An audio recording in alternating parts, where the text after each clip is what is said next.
Mheshimiwa Mwenyekiti, kwa niaba ya mkurugenzi wa halmashauri ya wilaya Misenyi, naomba kuleta pendekezo la kutekeleza miradi mitatu ya kimkakati kwa njia ya ubia.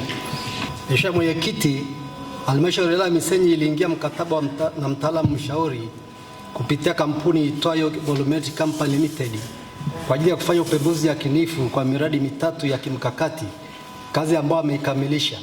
Miradi hiyo ni ujenzi wa viwanda vya usindikaji na uongezaji wa thamani pamoja na soko la mazao Mtukula, mkusanyiko wa sehemu zitakazotumika kwa ajili ya biashara yaani commercial complex Mtukula, na maegesho ya malori na ujenzi wa hoteli katika eneo hilo.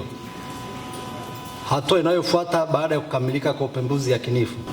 Mheshimiwa Mwenyekiti, baada ya upembuzi yakinifu kukamilika, hatua inayofuata ni kuwasilisha andiko hili ofisi ya Waziri Mkuu TAMISEMI na Tume ya Mipango ili andiko lifanyie uchambuzi na kuona kama limekidhi matakwa ya uandishi wa miradi ya kimkakati, hususani mradi wa kiubia, gharama zitakazotumika kutekeleza miradi ya kimkakati. Mheshimiwa Mwenyekiti, kutokana na upembuzi yakinifu uliofanyika kwa miradi husika, gharama za kutekeleza miradi hiyo ni kama ifuatayo: moja, ujenzi wa viwanda vya usindikaji na uongezaji wa thamani pamoja na soko la mazao Mtukula ni shilingi bilioni 24.2.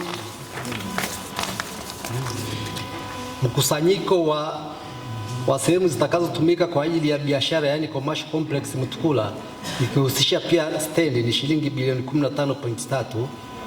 Maegesho ya malori Mtukula shilingi bilioni 5.8 na ujenzi wa hoteli shilingi bilioni 6.5. Mheshimiwa Mwenyekiti, inahusu kuridhia miradi tajwa hapo juu kutekeleza kwa njia ya ubia. Mheshimiwa Mwenyekiti, nawasilisha kwako ombi la kutekeleza miradi tajwa hapo juu kwa njia ya ubia kwa kuwa gharama za mradi ni kubwa na kwa mapato yetu ya ndani hatutaweza kutekeleza miradi hiyo kwa nguvu zetu wenyewe. Mheshimiwa Mwenyekiti, serikali ya awamu ya 6 imekuwa ikisisitiza kutekeleza miradi kwa njia ya ubia, kwani hata upatikanaji wa fedha serikali kuu umekuwa na changamoto. Hivyo serikali kujiondoa katika kutekeleza miradi ya namna hii ili kutoa nafasi kwa sekta binafsi kutoa mitaji yao kuchangia miradi ya serikali.